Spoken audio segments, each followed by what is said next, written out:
चलिए, नमस्कार, आदाब, अभिनंदन, आभार। मैं हूं राहुल भूषण और स्वागत है आप सबका अपना यूट्यूब चैनल टीचिंग विंडो में। भविष्य आपका प्रयास हमारा। इस सिलसिले में आज जो है हम बाल विकास शिक्षा शास्त्र के नए चैप्टर को पढ़ेंगे, सोशल लर्निंग थ्योरी पढ़ेंगे, जो कि अल्बर्ट बैंडोरा के द्वारा दिया गया है। बस उससे पहले आप सबसे निवेदन है कि अगर अभी तक आप लोगों ने यूट्यूब चैनल को सब्सक्राइब नहीं किया है तो जरूर कर लीजिए, ताकि टीचिंग से जुड़ा हुआ जितना अपडेट है आपको समय समय पर मिलता रहे। ये जो चैप्टर आज हम पढ़ने जा रहे हैं ये बहुत ज़्यादा इम्पोर्टेंट है आपके एग्जामिनेशन पॉइंट ऑफ व्यू से। खास करके आप अभी आने जो जुलाई वाला सीटेट होने वाला है, या कुछ एक दिनों में ही जो केवीएस की वैकेंसी आने वाली है, जहाँ तक मेरा अनुमान है कि मैक्सिमम एक महीने के अंदर अंदर केवीएस का नोटिफिकेशन आ जाएगा, है ना। जून में आपका आप पूरी संभावना है कि डीएसएसबी का भी जो नोटिफिकेशन है वो आ जाएगा, केवीएस का भी आने वाला है। तो इस हिसाब से अगर देखा जाए तो साल 2022 जो है वो आपके सबके लिए जो है बहुत ही महत्वपूर्ण साल है ना। अगर आप सब एक बार जोड़ लगाएं तो आप सबके लिए नौकरी लेना शिक्षक का बहुत ज़्यादा मुश्किल नहीं होगा, बहुत ही आसान सफ़र हो जाएगा 2022 के बाद आप सबका। तो इसी सिलसिले में हम लोग पढ़ेंगे सोशल लर्निंग थ्योरी, जो कि अल्बर्ट बैंडोरा के द्वारा दिया गया। उससे पहले ये जो है टीचिंग विंडो का सोशल मीडिया हैंडल है, टेलीग्राम चैनल है, जो आप ज्वाइन कर सकते हैं। यहाँ पे आपको सारे नोट्स जो है वो कॉन्सोलिडेटेड टाइप से हर चीज़ मिल जाएगा एक जगह पे। इंस्टाग्राम चैनल मेरा है, अगर आप चाहें तो फॉलो कर सकते हैं आप मुझे, और फेसबुक है टीचिंग विंडो का, जरूर यहाँ पे फॉलो करें, ज्वाइन करें, ताकि टीचिंग से जुड़ा हुआ सभी अपडेट आपको समय समय पे मिलता रहे। चलिए तो शुरू करते हैं सोशल लर्निंग थ्योरी। आज जो है हम लोग सोशल लर्निंग थ्योरी पढ़ेंगे। सोशल लर्निंग थ्योरी है क्या, इस बात को समझिए। नाम से क्लियर है, देखिए दो शब्द है, सोशल और लर्निंग, है ना। समाज और अधिगम, अर्थात ये कि जो अधिगम समाज के माध्यम से होता है उसे हम सामाजिक सोशल लर्निंग थ्योरी कहते हैं, या सामाजिक अधिगम का सिद्धांत भी कहते हैं उसको। अल्बर्ट बैंडोरा का मानना यह है कि जो अधिगम है, अधिगम क्या है, लर्निंग क्या है। आप लोग जो है बीएड के फर्स्ट ईयर में मुझे लगता है पढ़े होंगे कि अधिगम क्या है भाई, लर्निंग क्या है। तो जो आपके बिहेवियर में बदलाव होता है ना, अनुभव के आधार पे, अंतःक्रिया के आधार पे, है ना, वही जो है वो क्या है, अधिगम है ना। तो इसी चीज़ को कहीं ना कहीं यहाँ भी आप देखेंगे कि सोशल लर्निंग किसे माना गया है। सोशल लर्निंग जो है वो क्या है, social learning theory proposed by Albert Bandura and emphasizes that importance of observing, modeling, imitating and behavior, attitude and emotional reaction of other। किन किन चीज़ों को लिया है, इस चीज़ को ज़रा समझिए। मैं थोड़ा मिटा देता हूँ ताकि आप लोगों को ज़्यादा बेहतर तरीके से दिखेगा ये चीज़, है ना। और एक एक शब्द का मतलब समझ लीजिए तो 30% जो है आप यहीं समझ जाइएगा, ठीक है। तो उस वर्ड को थोड़ा ध्यान से समझिए। अल्बर्ट बैंडोरा एम्फेसाइज किसी चीज़ को करते हैं भाई, इंपॉर्टेंस ऑफ ऑब्जर्विंग, है ना। इनका मानना है कि जो लर्निंग है वो अवलोकन के माध्यम से सबसे ज़्यादा होता है, ऑब्जर्वेशन के माध्यम से सबसे ज़्यादा होता है। अथवा इसको दूसरे शब्दों में अगर हम कहें तो लर्निंग में ऑब्जर्वेशन जो है एक अहम भूमिका निभाती है, ठीक है। दूसरा जो है मॉडलिंग। मॉडलिंग का मतलब वो नहीं कैटवॉक वाला मॉडलिंग नहीं है।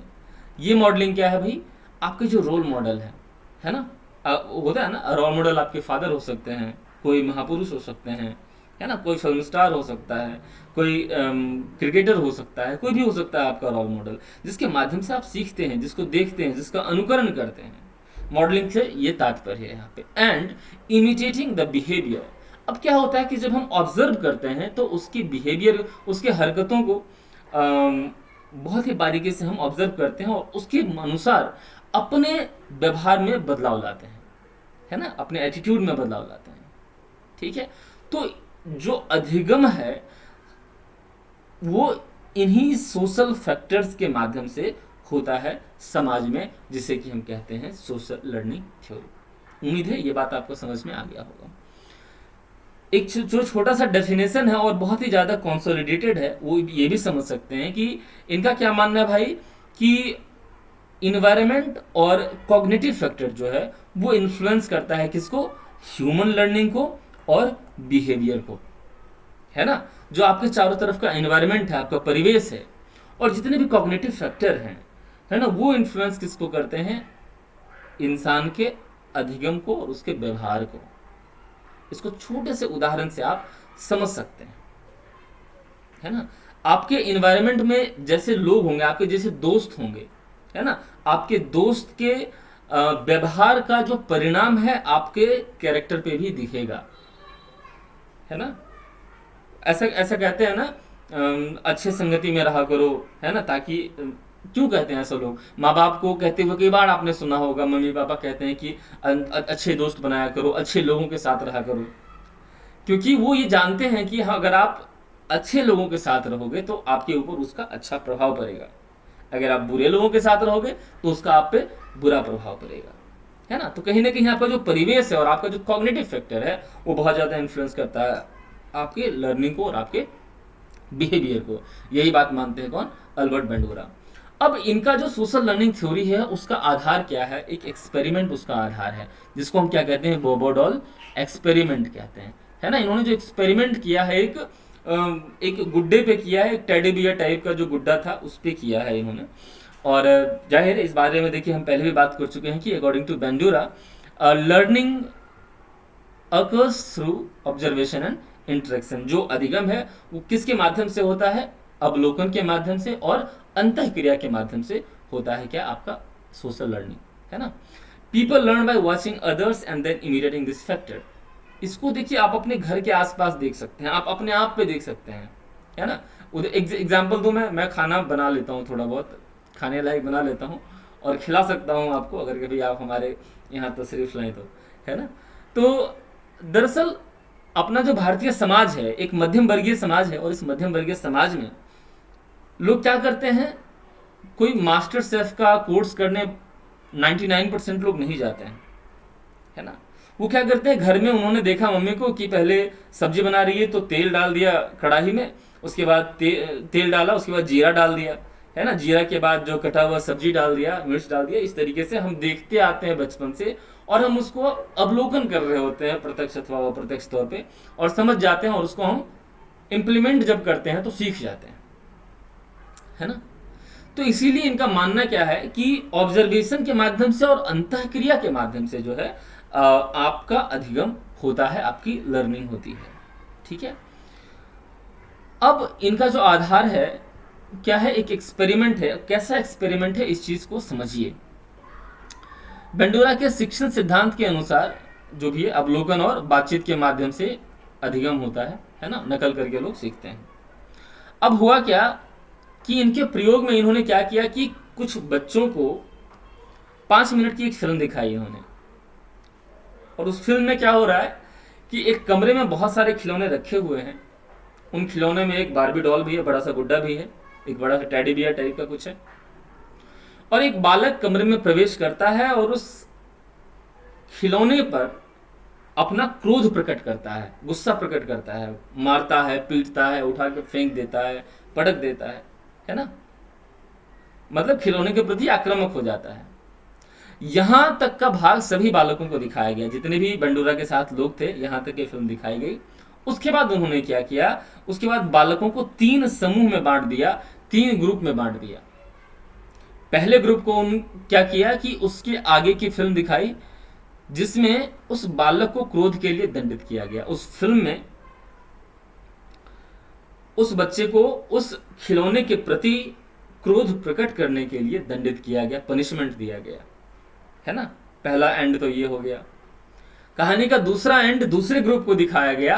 दूसरा एंड ये है कि क्रोध के बदले बालक को पुरस्कार दिया गया, क्योंकि वह बालक उस खिलौने के साथ क्रोध प्रकट कर रहा था, तो इस वजह से उस बालक को पुरस्कार दिया गया। दूसरा एंड और दूसरा ग्रुप, है ना, फिल्म का दूसरा एंड दूसरा ग्रुप ये रहा। फिल्म का तीसरा एंड और तीसरा ग्रुप में क्या हुआ? तीसरे समूह को क्या दिखाया कि बालक को ना तो दंड मिला ना पुरस्कार मिला। अब तीनों समूह को 3 अलग अलग अंत दिखाया गया उस फिल्म के, ठीक है। इसको ध्यान से समझिएगा। पहला अंत क्या था भाई? कि दंडित किया गया उस बालक को जो बालक उस खिलौने के प्रति क्रोध प्रकट कर रहा था। पहले ग्रुप को ये बात दिखाई गई। दूसरे ग्रुप को क्या दिखाई गई भाई? दूसरे ग्रुप को ये दिखाई गई चीज कि जो बालक खिलौने के प्रति क्रोध प्रकट कर रहा है उसको उसके बदले पुरस्कार दिया गया है। और तीसरे ग्रुप को क्या दिखाया गया कि वह ना तो उसे पुरस्कार मिला है, ना ही उसे दंड दिया गया। उसके बाद क्या हुआ, फिल्म दिखाने के बाद क्या किया गया कि सभी बच्चों को खिलौने के साथ एक कक्ष में बैठाया, मतलब उसी तरीके का एक खिलौने दे दिया गया तीनों ही ग्रुप को, और तीनों को अलग अलग कमरे में बिठाया गया और ऑब्जर्व किया गया।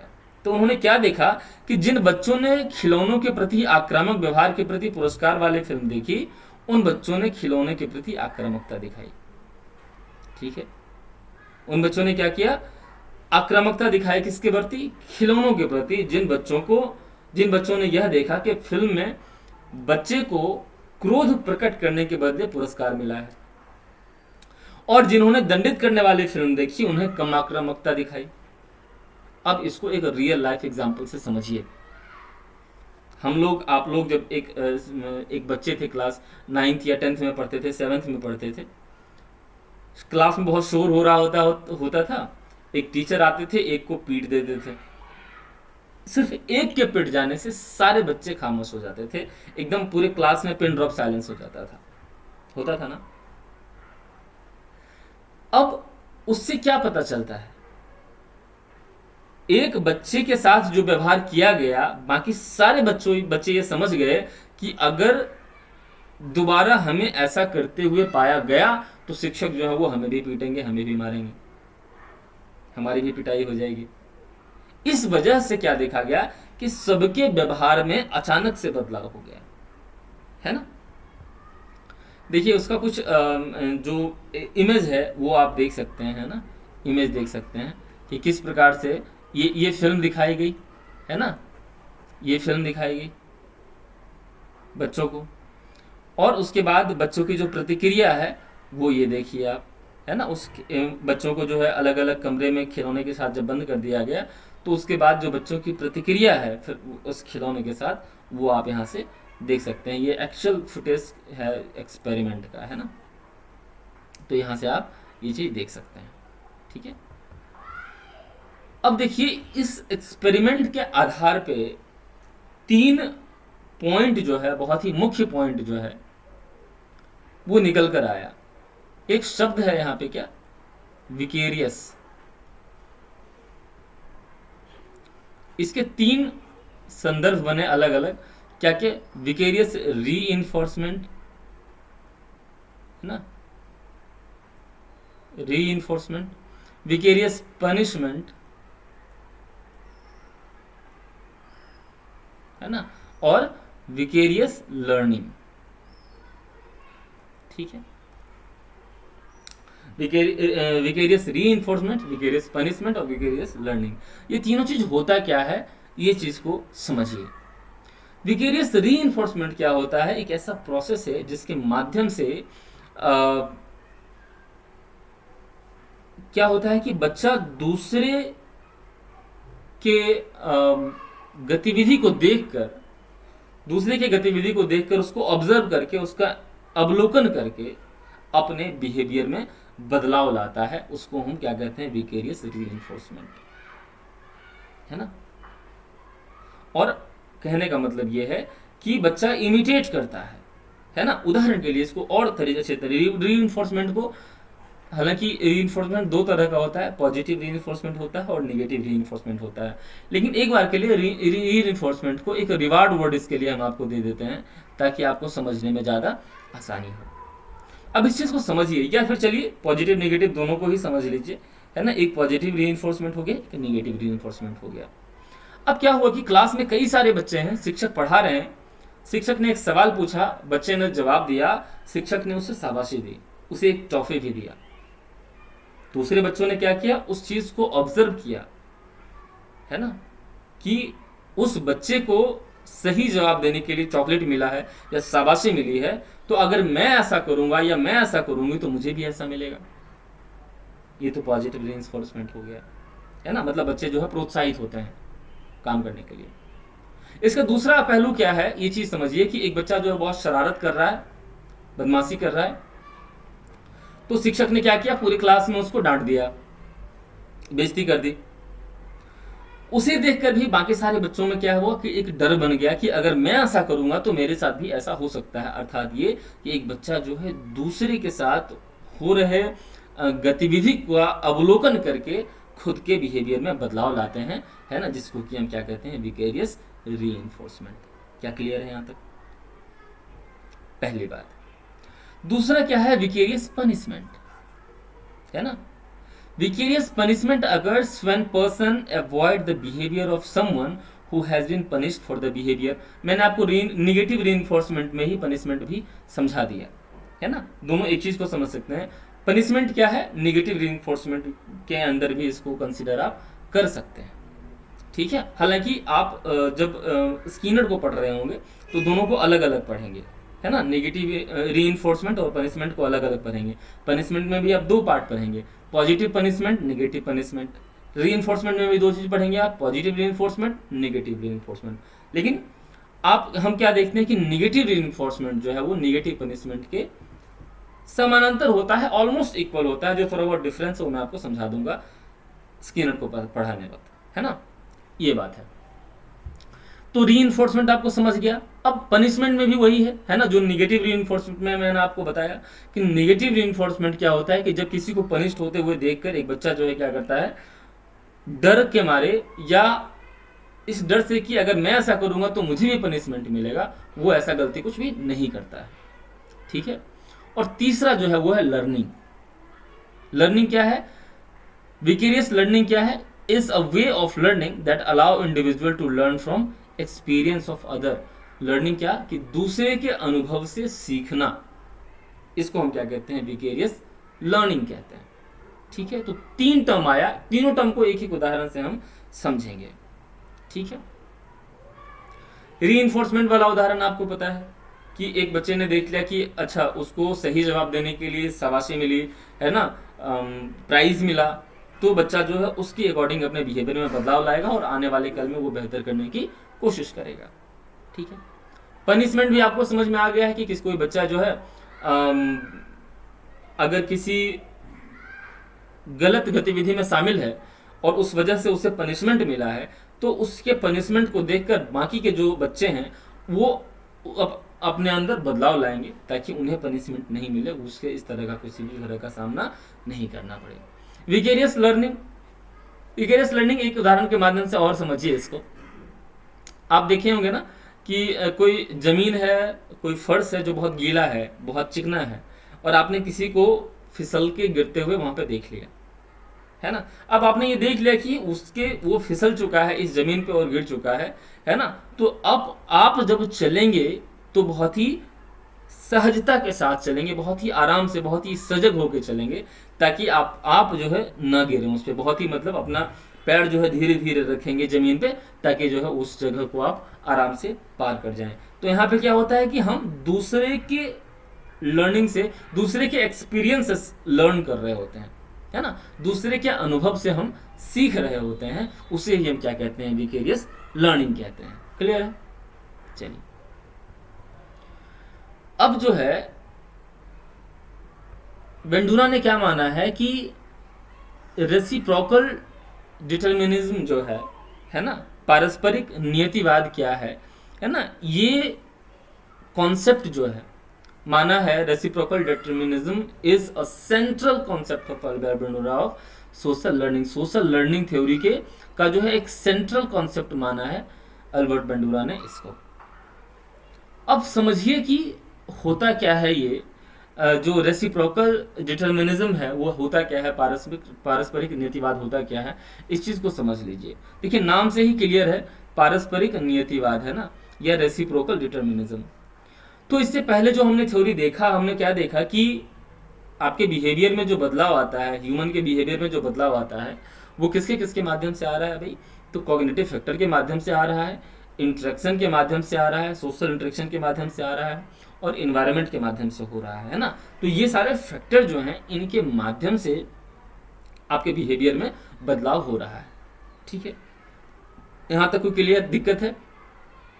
ठीक है, अगर दिक्कत कुछ हो तो मुझसे पूछ लीजिएगा, मैं कोशिश ये कर रहा हूं कि एक एक टर्म को जो है आपको बेहतर तरीके से बता सकूं, ठीक है।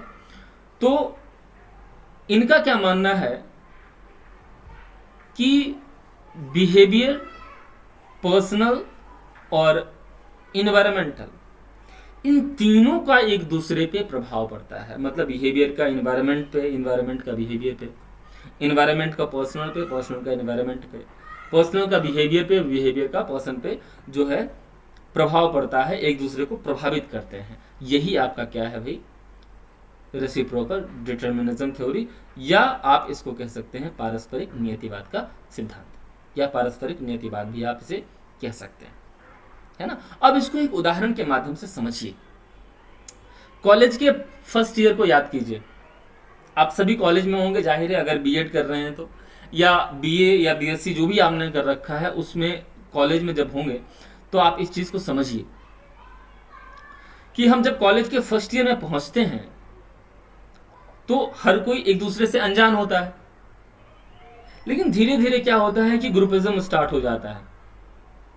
हमें हमारे तरह के दोस्त मिलने शुरू हो जाते हैं, हमारा जैसा व्यवहार है, हमारा जैसा स्वभाव है, हम जो करते हैं, है ना, उस तरीके के दोस्त हमें मिलने शुरू हो जाते हैं। और महीने भर के अंदर अंदर, 15 दिन के अंदर अंदर सबका अपना अपना ग्रुप बन जाता है। नहीं तो मतलब ये कि आपका जो इन्वायरमेंट है वो आपके बिहेवियर को इन्फ्लुएंस कर रहा है।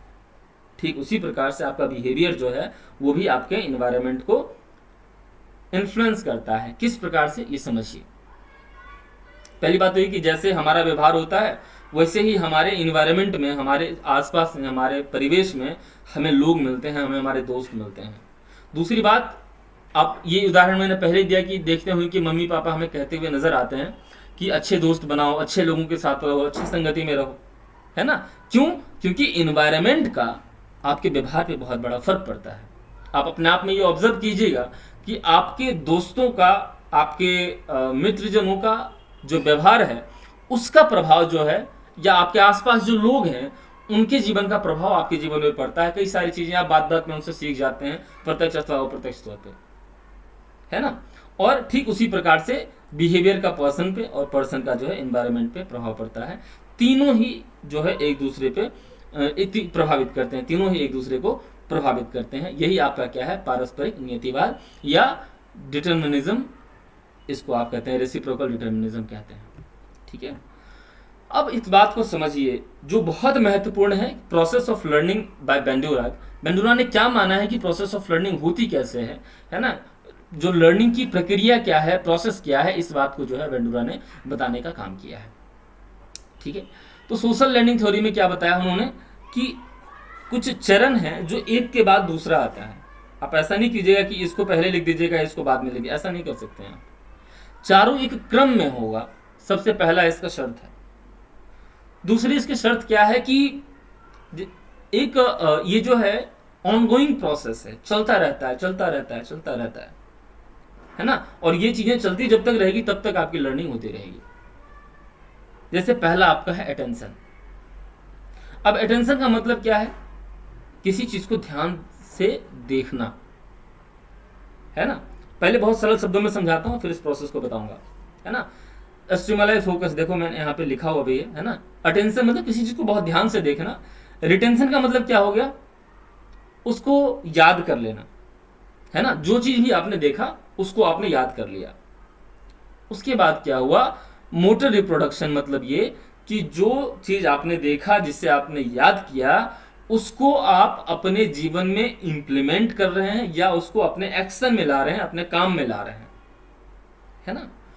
और वो काम में लाने के बाद अगर आपको मोटिवेशन मिला है ना, तो फिर आप उस काम को करते जाएंगे और उसके बाद फिर से आप अटेंशन, फिर से रिटेंशन, फिर से मोटर रिप्रोडक्शन, फिर से मोटिवेशन, है ना। ये होगा। मतलब पहले हमने किसी चीज को देखा, उसके बाद हमने उसको याद किया, उसको अपने जीवन में इंप्लीमेंट किया, और इंप्लीमेंट करने के बाद उसको एक्शन में लाने के बाद जब हमें मोटिवेशन मिला, जब हमें रीइंफोर्समेंट मिला, तो हम उसे फिर से करेंगे और फिर से हम, ये प्रक्रिया जो है जीवन पर्यंत चलती रहती है।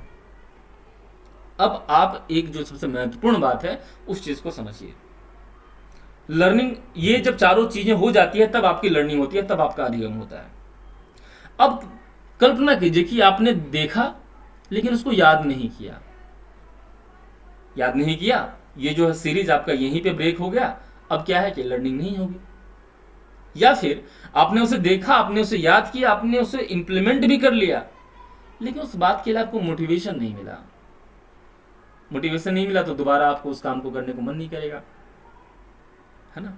अरे उदाहरण के लिए समझिए ना कि आप किसी होटल में जाते हैं, किसी रेस्टोरेंट में जाते हैं, आपने एकदम देख रखा है कि यहाँ पे होटल है, आपको पता है कहाँ होटल है ना, आप वहाँ पहुँच गए, आपने एक अच्छा सा डिश ऑर्डर किया, आपने किसी को उस जगह पे वो डिश खाते हुए देखा होगा, या आपने उस जगह पे किसी से सुना होगा कि ये वाली डिश अच्छी मिलती है, मंगवाया, लेकिन जब आप खाने लगे तो बहुत ही बेकार एक्सपीरियंस रहा, तो क्या दोबारा आप उस रेस्टोरेंट में जाएंगे? नहीं जाएंगे, है ना। या कोई काम आपने किया, है ना, मान लो एक उदाहरण के माध्यम से समझो, एक बच्चा है ना, इस बच्चे ने क्या देखा कि उसके जो चाचा हैं, उसके जो ताऊ हैं, जो भी हैं, वो तंबाकू खा रहे हैं, है ना। देखा उस बच्चे ने, उसके जहन में आ गया कि अच्छा अच्छा इस तरीके से ऐसे ऐसे करके खा रहे हैं, है ना। अब उसने उस बच्चे ने क्या किया, उसे पता चल गया कि अच्छा तंबाकू यहाँ रखा हुआ है, उसने उस बच्चे ने तंबाकू को अपने हाथ में लिया, उसी एक्शन में अपना जो है खाने की प्रक्रिया को शुरू किया, लेकिन इतने में क्या हुआ कि बच्चे की मम्मी ने बच्चे को देख लिया और उसे पड़ गई पिटाई। अब क्योंकि उस काम को करने के लिए उसे मोटिवेशन नहीं मिला है, इसका मतलब ये कि अब उसकी लर्निंग नहीं होगी, है ना, क्योंकि वहां पे उसको पिटाई लग गई। अगर वहीं पे उसको रिवार्ड मिल जाता कि अरे अरे वाह वाह क्या काम कर रहे हो, बहुत अच्छा बहुत अच्छा बहुत अच्छा, तो उस बच्चे को लगता वाह वाह बहुत अच्छा काम है, और वो क्या करता है, वहीं से खाना शुरू कर देता है। बात समझ में आ रहा है? तो यही चीजें हैं, ये जो 4 प्रक्रियाएं हैं, ये जो 4 स्टेज हैं, यही चारों स्टेज किसके हैं? आपके लर्निंग के स्टेज हैं। और ये जो है जीवन पर्यंत चलते रहता है और एक सीक्वेंस में चलता रहता है हमेशा। क्लियर है? अब देखिए कि इस सामाजिक अधिगम सिद्धांत का शैक्षिक महत्व क्या है, सोशल लर्निंग थ्योरी का जो एजुकेशनल इम्प्लीमेंटेशन है वो क्या है, इस चीज को समझिए, ये बहुत महत्वपूर्ण है, समझिए इसको। शिक्षक छात्रों के सामने आदर्श व्यवहार वाले मॉडल प्रस्तुत करें, है ना। ये बहुत जरूरी होता है कि शिक्षक जो है एक छात्र के सामने में एक रोल मॉडल बन के प्रस्तुत हो, या रोल मॉडल को प्रस्तुत करें, है ना। जैसे आपने देखा होगा कई सारे जगह पे, हालांकि कई सारे सरकारी स्कूलों में देखते हैं जो बहुत ही सुदूर इलाके में रहता है, उसको आपने देखा होगा कि वहाँ पे शिक्षक जो है वो बहुत ही अनप्रोफेशनल तरीके से जो है रहते हैं, कि बच्चे के सामने तंबाकू खा रहे हों, बच्चों के सामने गालियाँ भी दे देते हैं, है ना, अभद्र भाषा का टिप्पणी का प्रयोग कर देते हैं। तो क्या होता है कि बच्चे जो उसको उसी को सीख लेता है कि अरे वाह क्या सर अगर कर रहे हैं तो ये तो अच्छी बात होगी, फिर हम भी करते हैं, उन्हें प्रोत्साहन मिलता है ना।